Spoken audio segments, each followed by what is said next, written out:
Yang pertama, latar belakang. Yang kedua, jalannya peperangan. Yang ketiga, tokoh penting dan dampak. Yang keempat, pengaruh dan manfaat bagi generasi sekarang. Latar belakang.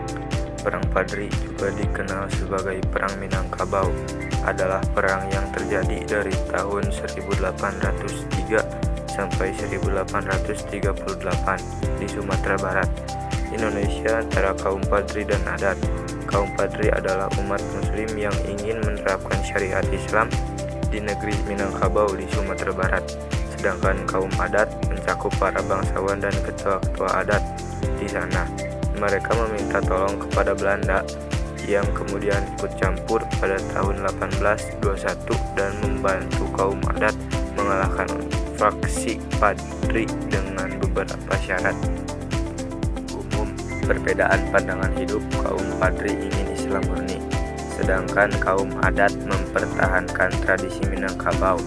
Masuknya pengaruh Islam dari Timur Tengah yang membawa semangat pembaruan, pertentangan sosial ekonomi, sistem waris adat bertentangan dengan Islam.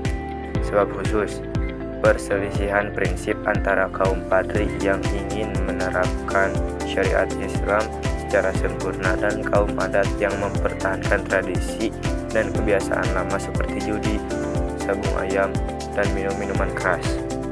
Perang Padri dimulai tahun 1803 sebagai konflik internal di Minangkabau antara kaum Padri, ulama Puritan yang ingin menerapkan syariat Islam secara penuh, dengan kaum adat, bangsawan, dan masyarakat adat.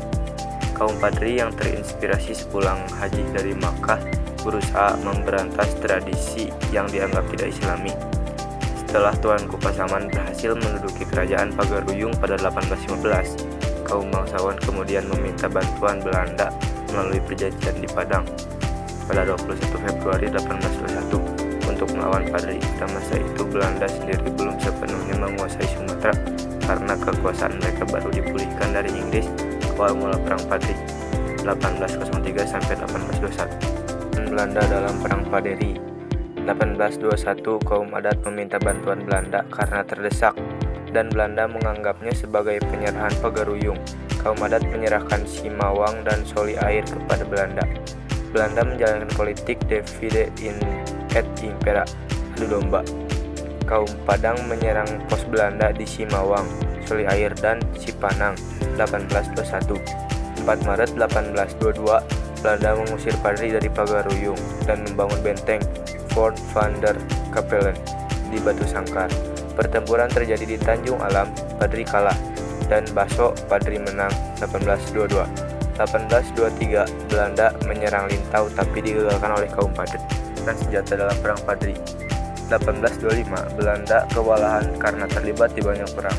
Perang Padri, Perang Diponegoro, dan Perang di Eropa, serta kekurangan dana. Kaum Padri tetap tangguh membuat Belanda sulit menang. 15 November 1825, gencatan senjata dilakukan melalui perjanjian masang diwakili Tuanku Imam Bonjol.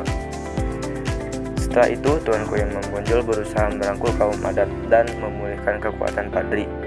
Kaum adat kecewa pada Belanda karena dianggap mengkhianati janji setelah berdamai dengan Padri. Tuanku Imam Bonjol juga menyesali konflik internal antar Minang.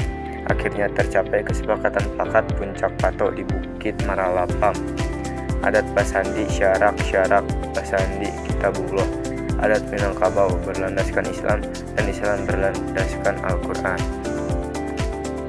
Perang Diponegoro 1831, Belanda kembali ke Minangkabau untuk menguasai Kopi, menyerang Pandai Sikek, dan membangun Fort de Kock.